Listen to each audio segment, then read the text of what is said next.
All right, so we're back and there with smart guns today. But first we have Liz, who has $82 million. Yes, so this is a pretty interesting story. It was about 4 Russian hackers who actually were able to make more than $82 million from trading stocks based on insider information that they stole from 2 companies that are used to serve public filings to the SEC. So basically, these companies submit their financial reports to the SEC, and they're released like on a specific date, date and time. But these hackers, I just think this is really ingenious. They actually hacked those companies in order to get access to the reports, and so they would know ahead of time what the financial performance was, and then be able to sort of beat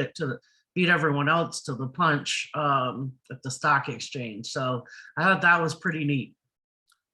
Yeah, a creative use of hacking.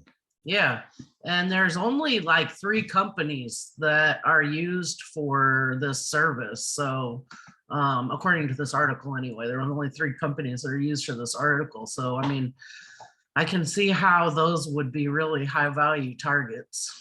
Yeah. All right, and Kaitlyn's got a satellite pulling another.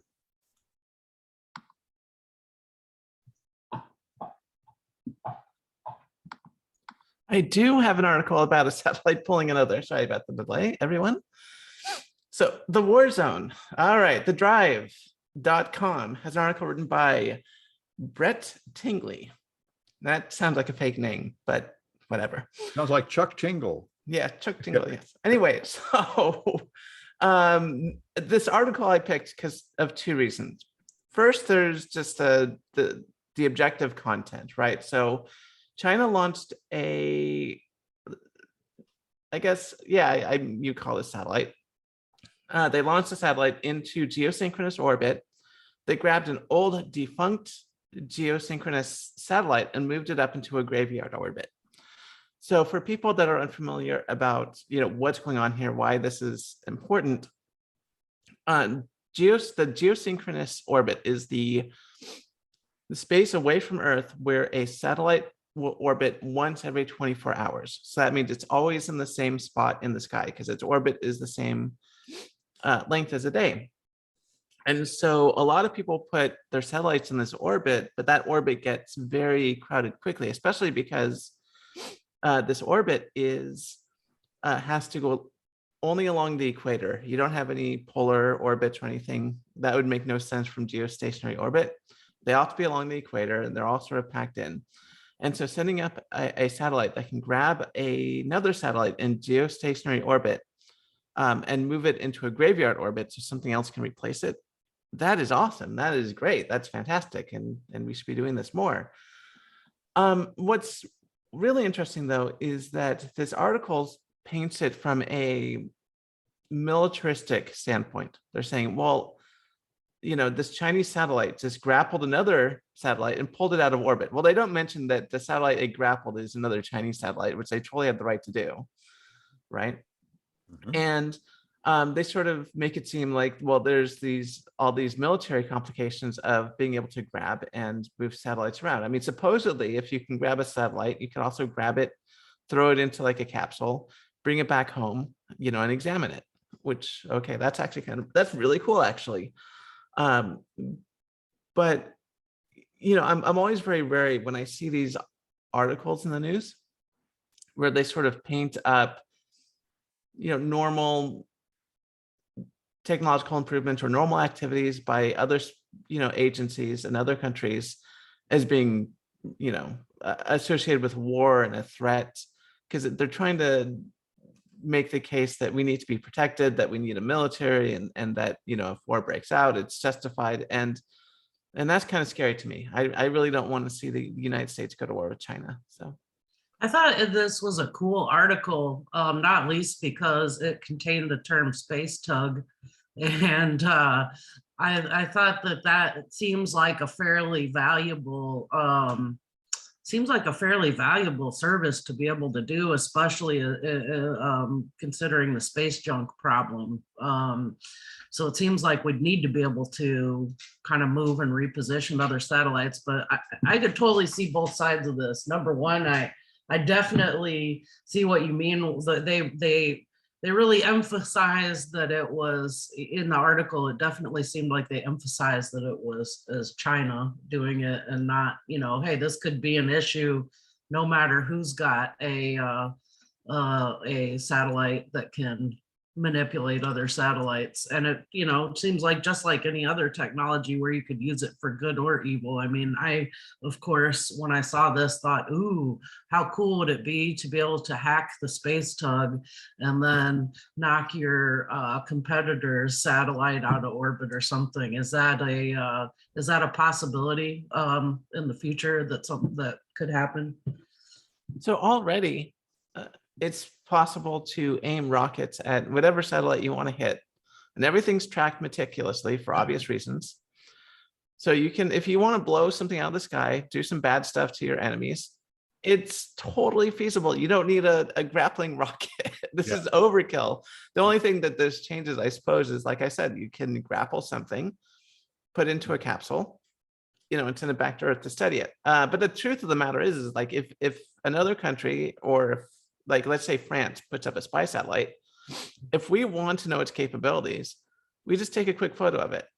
You can tell the exact resolution, what a spy satellite is capable of by looking at the aperture alone.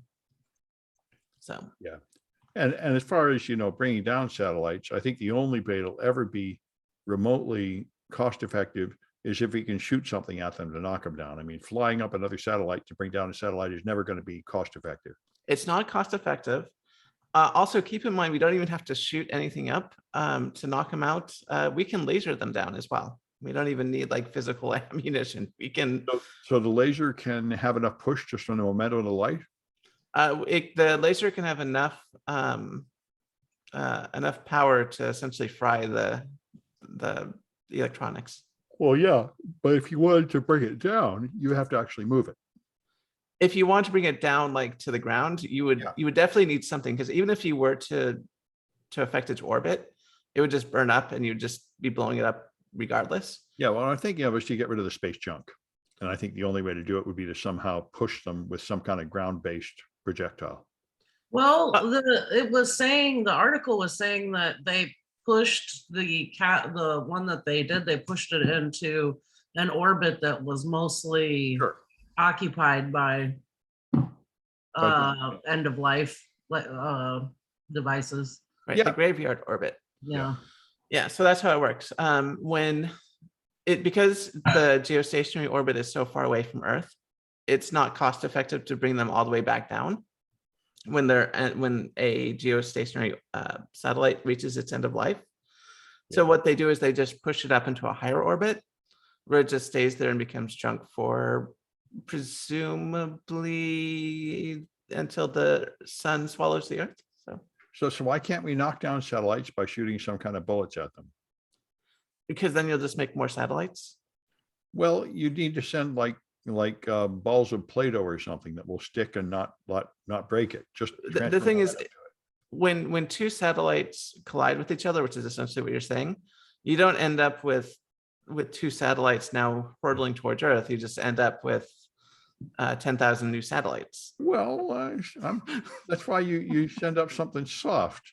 Anyway, I mean, you're talking about sending something soft going, 10 times the speed of a bullet. It doesn't matter if you're sitting at Play-Doh, it's still going to act like a bullet. Well, you can target it.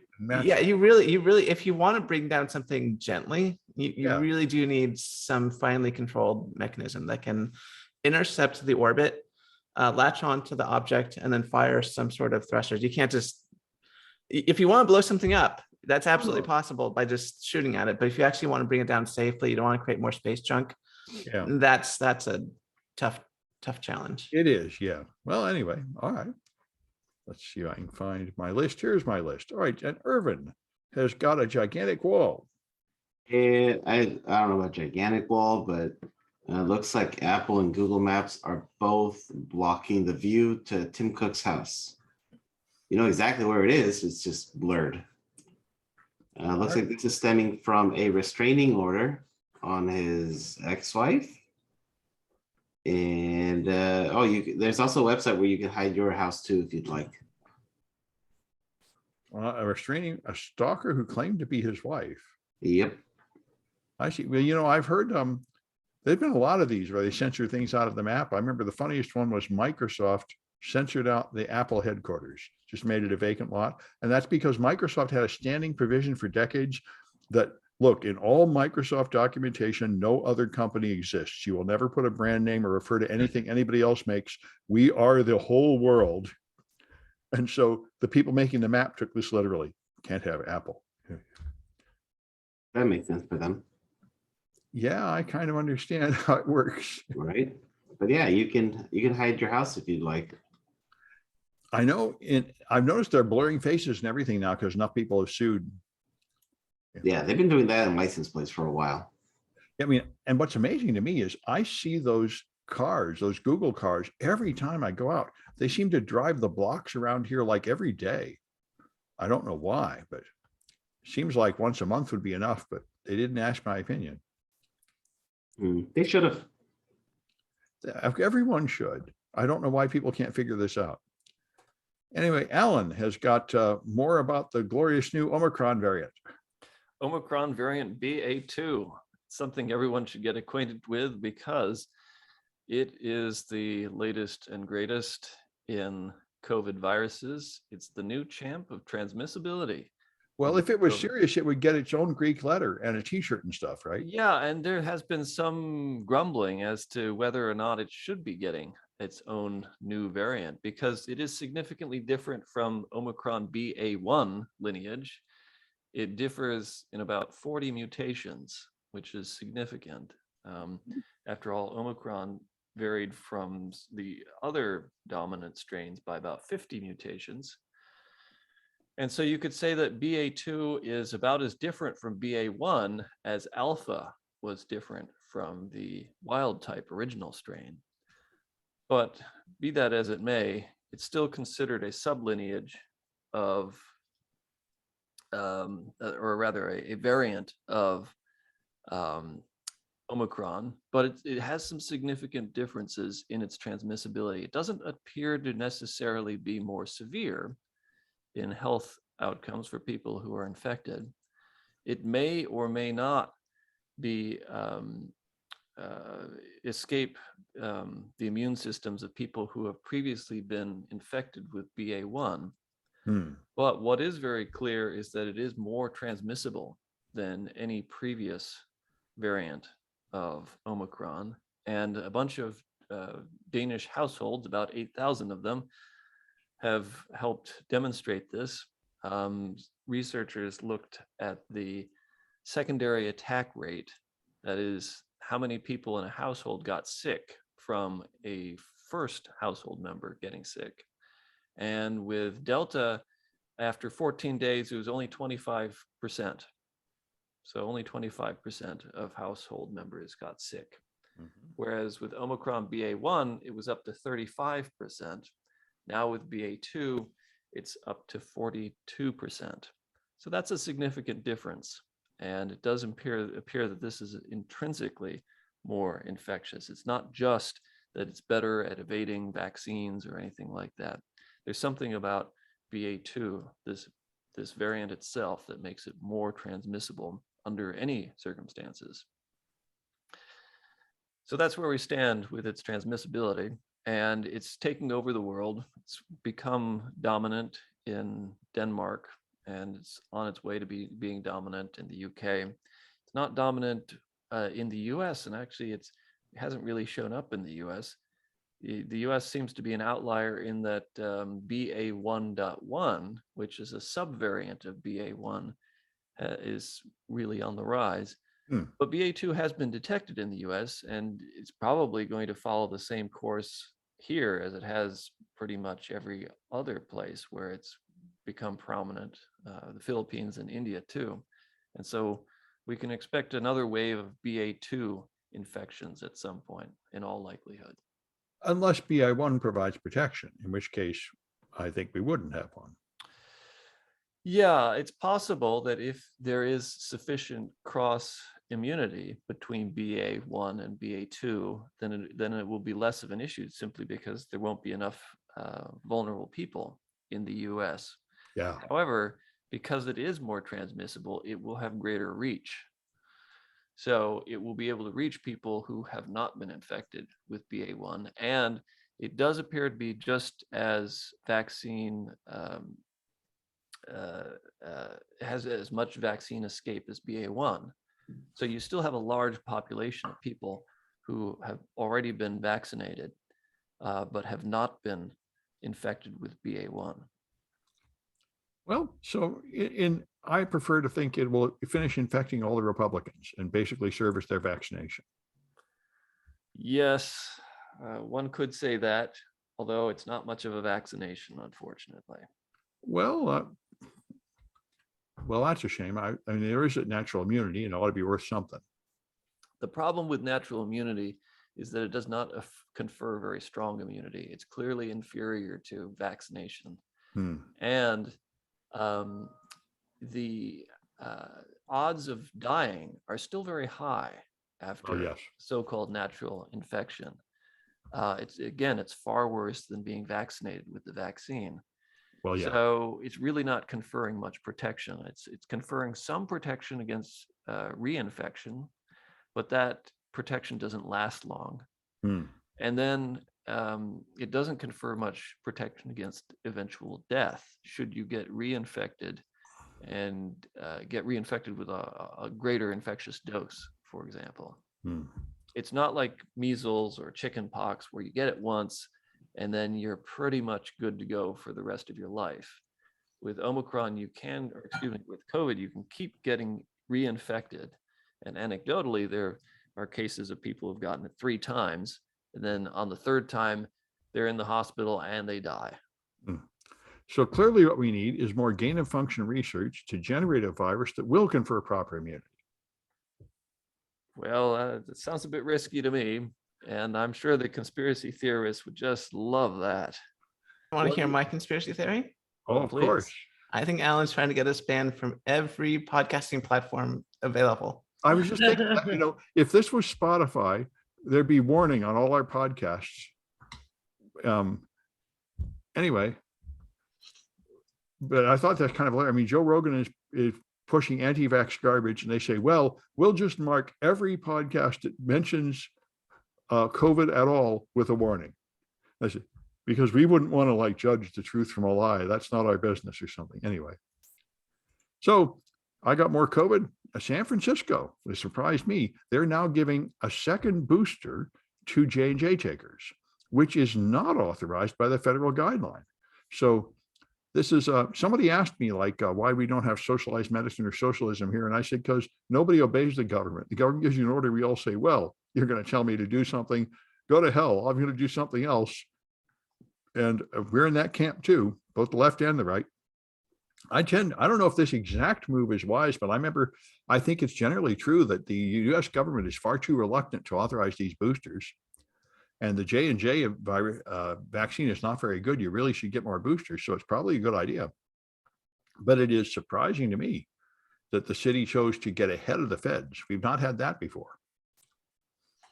Anyway, then we've got Liz with top secret clearance.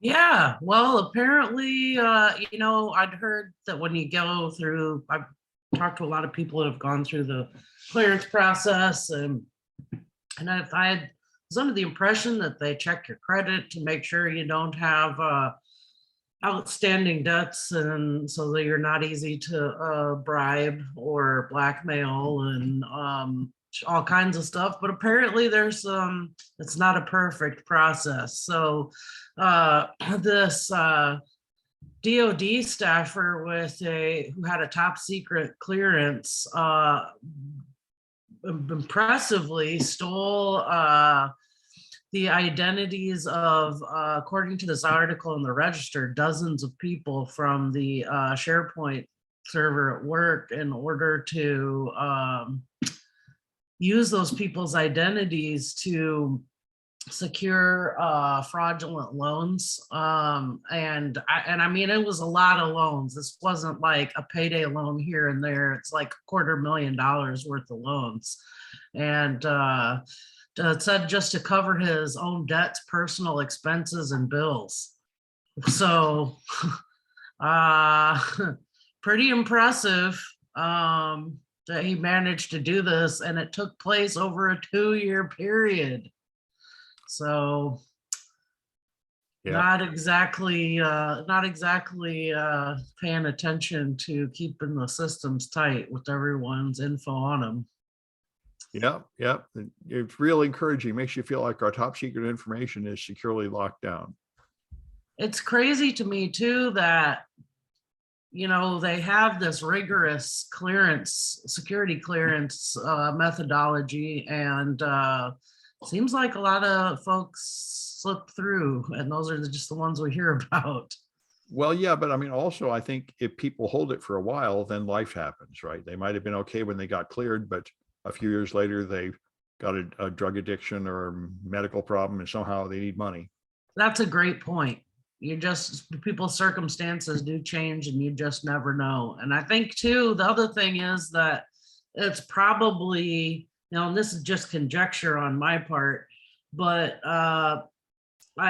you know, as our culture has shifted towards greater debt amassment, as just being a part of everyday life, I think that it's probably, if you say I'm not going to hire anybody that doesn't have any debt, well, the government's already having a hard enough time hiring people, especially for jobs with top secret clearance. So I don't think that it's necessarily practical to exclude folks who carry significant debt loads, because that's most Americans at this point. Yeah, I think it is. All right, and Kaitlyn's got a new plane. And she's got the finger like Archer. There we go. Okay, sorry, it just takes me a second to switch modes here. Okay, so there's a new space plane according to freethink.com. Now, I've never heard of Freethink before, but this article seems very interesting. So Kristen Hauser wrote this article talking about this company called, what's it called? It's like Radian. Right, yeah, Radian. So Radian is apparently a aerospace manufacturer, or aerospace designer. And they are making the, as the article calls it, the quote unquote holy grail of spaceflight. So the holy grail would be a single stage to orbit space plane that can go to orbit, land, refuel, go again. And apparently Radian is actually starting to work on this at the moment. Now, I did see one caveat. They said that in order to make this work, they're going to try to have a sort of sled on the runway, so that instead of having the airplane power up and go from 0 to orbital speed, it's going to have a boost on the ground that'll give it some extra momentum, and so it doesn't have to lift off immediately, which is very similar to the idea of what I've seen of essentially these ground to space launchers, where instead of an airplane or a spacecraft taking off, they essentially go into this long tube up a mountain that's like vacuum sealed. And then the airplane, or the space plane, I should say, is just accelerated, you know, mechanically on a rail up, and then it's able to just putter its way, you know, the rest of the way into an orbit. Now, apparently this is going to just happen on a runway though, and it's going to take off, go into orbit. I assume very low Earth orbit. This design seems very difficult to actually get working. But if it does work, this would be a huge change in our ability to get stuff into low Earth orbit. Currently, everything that goes into orbit, low Earth orbit, high Earth orbit, geosynchronous orbit, out into space, out into interstellar space, requires, you know, massive rockets that essentially have to get once either they're going to get destroyed, on the way up or the way down, or if they don't get destroyed, they basically have to be sort of rebuilt once they're on the ground. So like even the SpaceX stuff, once it lands, I mean, it still has to sort of go through this huge process to get ready for another liftoff. And that's a huge improvement to what happened before, where, we would just say, okay, our rocket went into space. Now it's going to burn up in the atmosphere. Bye-bye. So, having a plane that can gently go up, gently come back down, glide in for a landing, and be ready to go back up within a month, that would be absolutely fantastic. And I really hope they are successful on this. Many people have tried before. Very few have succeeded. And if they get single stage to orbit, literally the sky's the limit.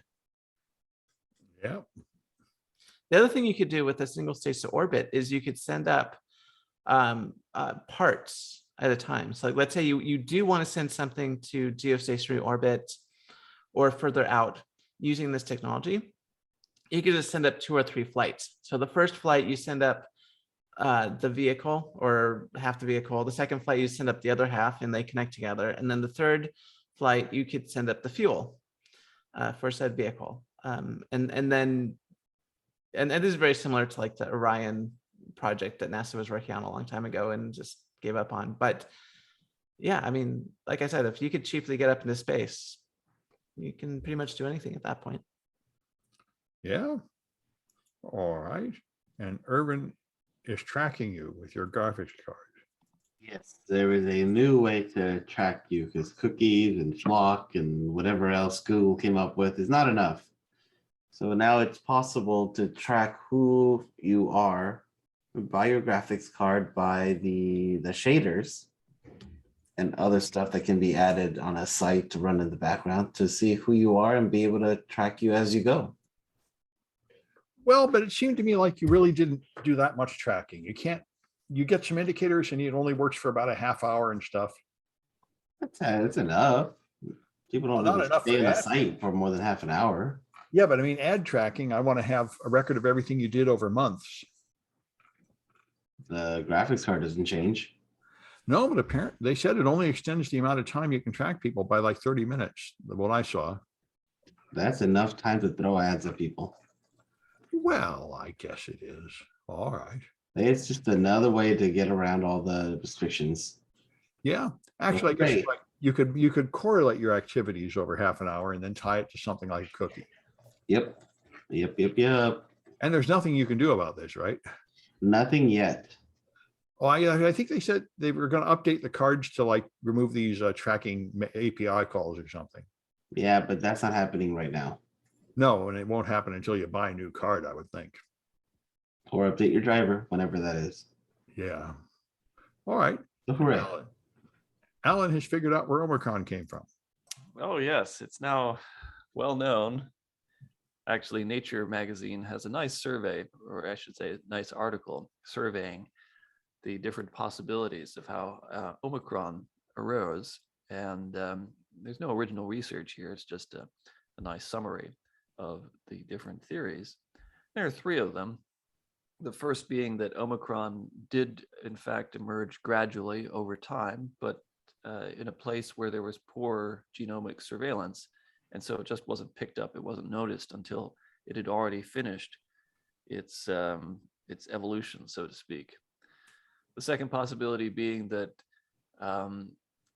it originated in one person, and that single person is immune compromised, and so their immune system cannot fully fight off the infection. It can only partially fight off the infection.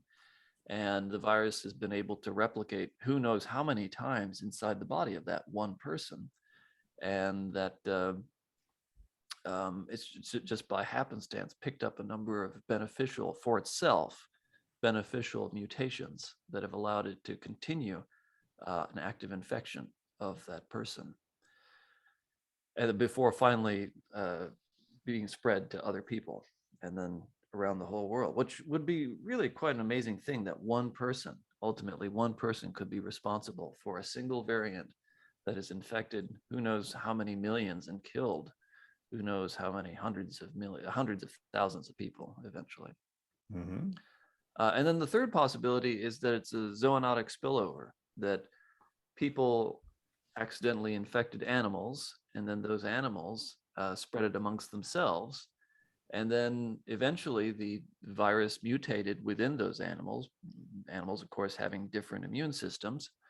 The virus just picked up a number of random or maybe even advantageous mutations within those animals. And then at some point, a human came into contact with an infected animal carrying Omicron, and it spilled back over from animal to human and then spread on from humans there. Nobody knows, of course, which is the most likely explanation. It does seem that it's unlikely that this was undetected for a long time, because even though there is poor surveillance, with this rapid spread, you'd think it would have been picked up eventually somewhere. As for a single human source, that is entirely possible. And maybe even a plurality of virologists believe that it was a single human.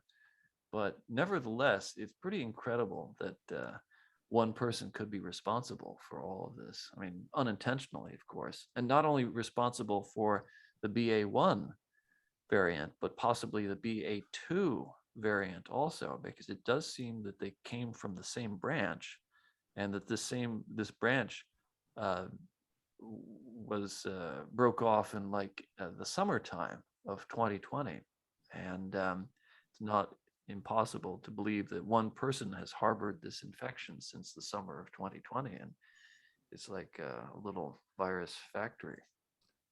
Yeah, the story I read originally, the first guess was it was somebody with HIV. Right, and that's certainly a possibility. If the virus, this variant did in fact originate in Botswana, which is where Omicron was first detected, Botswana has a very, very high prevalence of HIV. At least 20% of the population is HIV positive. It is an epidemic there. So it's not unreasonable to guess that there is an individual in Botswana who is HIV positive that's also infected with. Are we blaming a person for Omicron? Yes. Well, you can't blame a person because it's not intentional, but a single source, a single individual. Yeah. Yeah. An immunocompromised person harboring the virus, which then mutates inside their body. That's what they're saying. But it's not just HIV. You know, Alpha originated in the UK, Delta originated in India. Both of those countries have a lower prevalence of HIV, although, of course, like every country, plenty of immunocompromised people. So it's not necessarily HIV. It's just some kind of chronic long-term infection that suppresses a person's immune response. And you're going to find people like that of all ages all over the world. Mm-hmm. All right. I mean, I thought this one was very interesting. A German court has ruled that you violate the privacy regulation, GDPR, if you put on your website loading fonts from a Google server. And if you think about modern websites, you load JavaScript from all over the place from libraries, because they have declared that your IP address is protected private information.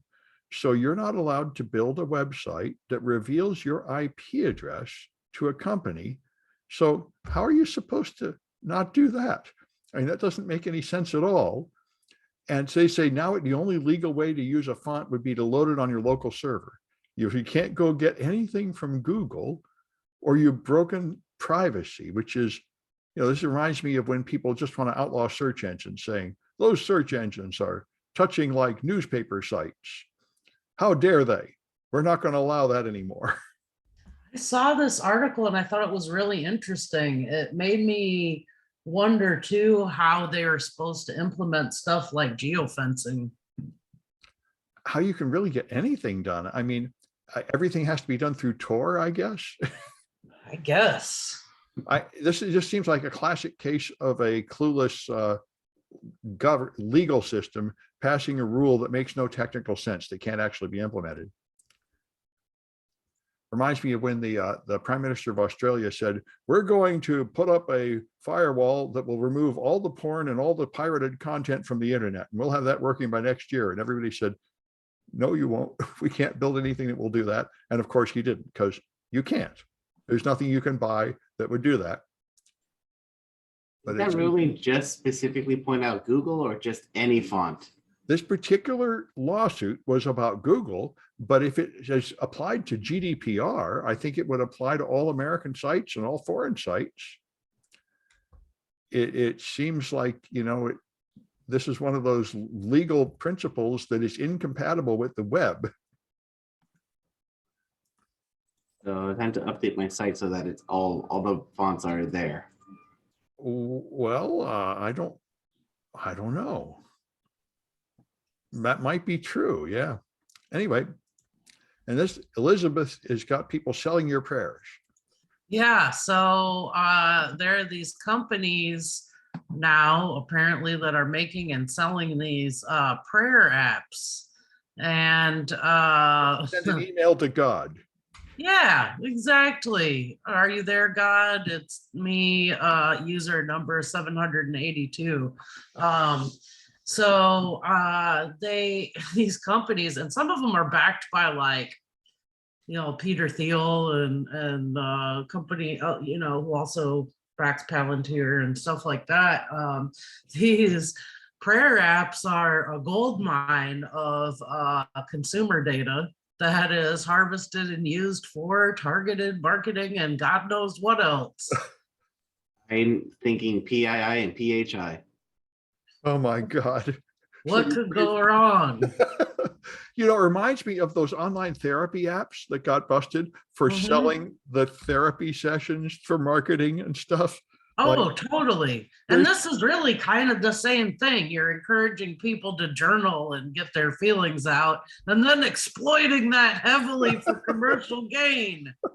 it's But in this case, with a wrapper of care and religion and Jesus. it is so dystopian. It's not like this could hurt you. It's Jesus endorsed. Yep.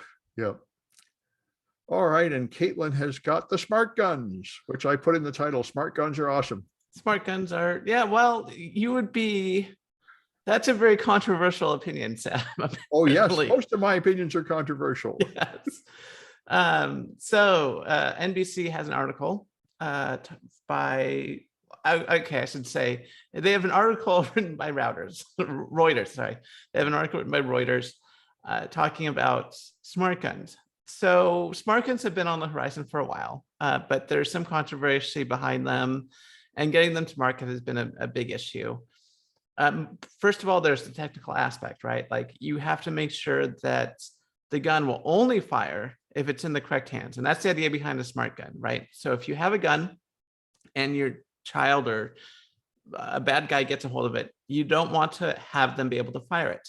At the same time, you want, if you're in an emergency where you have to draw your gun, every millisecond at that point matters. So you can't have the mechanism locking up or locking you out of your own gun. And this is a problem. So if you can imagine, for example, a fingerprint reader, if your fingers are wet, or if you just, for example, have greasy fingers, I'm sure there's dozens of us with old iPhones we couldn't unlock if we were out exercising for a while. You know, you can't have your phone, sorry, you can't have your gun not unlocking because you've been running around chasing a criminal. I mean, that's ridiculous. So this technology has been stalled, but it looks like it's finally getting to market. A few companies, such as Lodestar, are getting ready to put out some guns for about $900, which will have this mechanism. And apparently the way it works is that it'll use, and I think this is the best idea, and a sort of NFT device that you would wear like as like a ring. So if you have this ring on, NFC, right? Not NFT. Oh yeah, sorry, NFC. Yeah. Sorry, near field, not NFT. Sorry. It should be NFTs. Our guns need NFTs. That's what you Thank need. so Guns much. on the blockchain. Yes. Yes, we need to put the gun. No, so this gun will not be on the blockchain. So it's going to have a near field communication thing. So one of the things is that. And the other thing, it will have a fingerprint reader, but as I said, that does have a tendency not to work well all the time. So the other solution is to have a pin pad so that if it does lock up. Now, the thing about that, of course, is that if you're in a life and death situation, the last thing you want to do is put in your pin Yeah. on your gun before firing it. But I think just the NFC device is definitely the way to go, especially if you're law enforcement. You could just have the law enforcement people wear a ring or a bracelet or something. That And then you can clone it onto a towel like your RSA badge. yes, you can. I mean, and how hard would it be to make a radio interference device that would make all the cops' guns not fire now? That's a good question. So the thing about NFC is that it's, as name implied, very near field. And of course, the closer you get to a gun, or sorry, the closer you get to a coil or electromagnetic field, the strength increases very rapidly, the inverse square law. Yeah. And so in order to overwhelm that system, you would need a very powerful electromagnetic device that could, interfere with that communication. At that point, you're just making EMPs, which of course which is something you could totally do to any sort of electronics you put on a gun, including scopes and sights and, any sort of gadgets you put on your gun. So, but I think that's probably the way to go if they're going to add something like that. But it looks like they're on the horizon. And like I said, so the first challenge, of course, technical. The second challenge is political, because there are a lot of Second Amendment people who are very upset at the idea of having these locking mechanisms on their guns and what it implies for policymakers who now realize that guns can be locked to a single individual. I imagine police unions might be fighting this as well. Yeah, police unions might be fighting, although I think police would probably be the best case scenario for this kind of technology, because like I said, they could be they wear a uniform anyway. Safety is very important. If you're a police officer, you don't want the suspect getting your gun. Yeah. That's really wrong. I mean, so I think actually police would probably be the prime people to go for this technology, as well as first-time gun owners.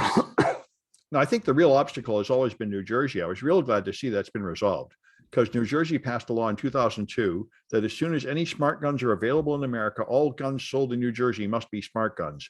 And that single law has held it back for a decade or more. Right. But now they changed it in 2019, which I didn't know. So now you could actually have a smart gun without it immediately depriving a whole lot of people of the other kind of gun. Right.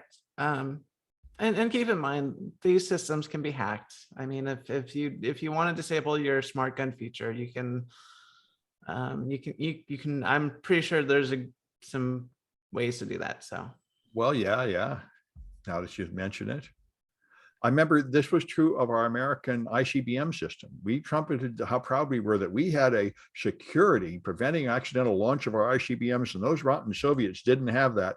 And it came out in a memoir a couple of years ago that the security was an 8-digit pin, which was 00000000, and everybody knew it for exactly this reason, because the general said, wait a minute, if I press launch on the nukes, they're not going to go.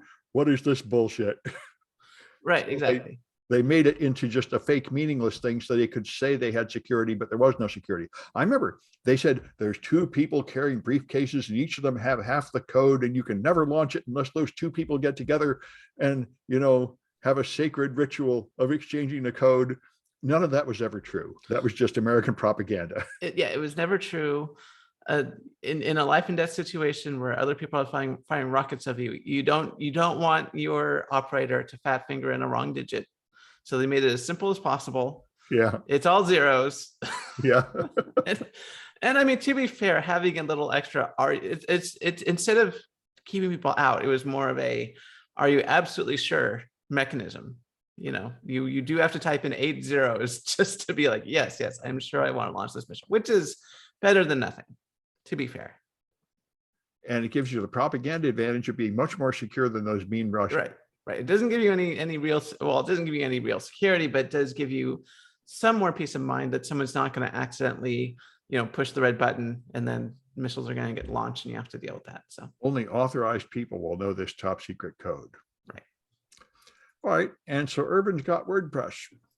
Once again, another RCE for a plugin as usual. So if you keep your WordPress vanilla, you'll be fine. But if you have the essential add-on for Elementor, which 600,000 sites apparently have and haven't updated, you're vulnerable.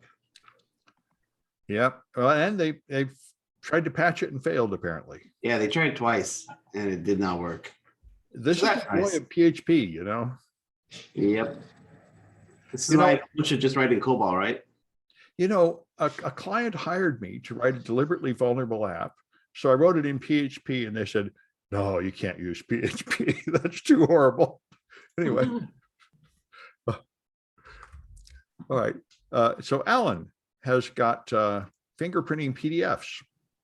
Yes, the Vice has an article based on a series of tweets by Johnny Saunders, a PhD candidate at the University of Oregon in, I think, neurology, who downloaded a bunch of studies, articles from Elsevier, which is one of the major scientific paper publishers of the world, a much hated publisher of Oh yeah, scientific everybody journals. hates them because they Mhm. mean the journal costs thousands of dollars and nobody can get them. Exactly. So you have to, as the scientist, if you want to publish your study, you have to pay thousands of dollars to Elsevier, or they're not the only publisher, scientific study publisher, journal publisher, and then they publish it for you, and then nobody else can read it because the subscription costs are just obscenely high. Right. However, you can download PDFs and then share those. And as Johnny Saunders has discovered, they are fingerprinting. Elsevier is fingerprinting every single one of those downloads, and they're fingerprinting it so that they're unique. Each download is unique and is traceable back, presumably traceable back to the account. This is like Yeah. DRM on MP3s then, right? It is. It's just DRM on PDFs, scientific PDFs. And so there's, from a technical standpoint, there's nothing innovative at all. The technology to do this has been around forever. But as far as I know, this is the first time anybody's bothered to look. And sure enough, this has been embedded. These fingerprints are embedded in the PDFs. However, Johnny Saunders has very helpfully shown us how to remove the fingerprints. So if you have access to any Elsevier journals and you want to make that knowledge publicly available, by all means do so. However, follow his thread on how to use just a couple of tools. And then these are very simple to use tools like EXIF tool and QPDF to remove those fingerprints first. So there you are endorsing crime. Yes. And you know, this didn't work out so well for Aaron Schwartz. No, this is but entirely anyway. true. But anyway, everybody hates Elsevier. Yeah, I mean, what they do is really sleazy. Yeah. And you consider the fact that so much of this research is funded by public money to begin with. Who are the real thieves here? Yeah. You see, she's spoken like a true anarchist. Yeah. This is like you say, people ask me, why can't you have socialism in America? I says, because nobody will cooperate with the government or the law or anything in America. Everybody's pretty much a rebel. And me too, you know, anyway. So and I thought this is great. You know, there's this famous movie, Don't Look Up, where an asteroid's coming and they can't stop it. And the scientists say, as a matter of fact, we could totally stop it. All you have to do is blow it up with a nuke and that'll knock it off course. And that would be easy. So they say, you know, now if you had I think the asteroid in that movie is 10 miles across, I think. And they said, oh, that's nothing. We could blow that away with existing technology, which is news to me. And I remember there's a lot of movies like this, Bruce Willis flying out to save us from the asteroid, you know. But anyway. Well, the big problem with that is that if you have a giant comet heading towards Earth and you blow it up and you have now 1,000 pieces of comet, they're still going to rain down on Earth with the same amount of force. Well, this guy said you just hit it on the side and knock it off. Right, exactly. So what you do is you have to intercept it early so that you hit it with enough force that and especially when it's far off, because if you think about it, you only have to change its trajectory by a very small angle if it's millions of miles away for it to miss Earth. So that's what you want. You don't, blowing it up isn't really the point. The point is to knock it off course with a big enough thud That can be done. And also there are agencies already in the United States focused on this. In fact, the DART mission recently was all about testing new technology for moving asteroids. So- And see, this is what I want to do to satellites. I want to hit them with a spitball, knock them off course. And you keep raining on my parade. Well, the thing is, so when you are creating debris with an asteroid now, but the asteroid is already debris and it's in orbit around the sun. So who cares? Well, all right. And you're also not deorbiting an asteroid into the sun. Okay, that's just never going to happen with our current technology, right? All we can do is sort of hit it, and then it's going to blow up a little bit and like knock it off, and the energy is going to push it into a slightly different trajectory. But that's a different scenario. Okay, well, all right. You keep raining on my parade. All right. So, well, that's it for this one, and we'll be back on Friday.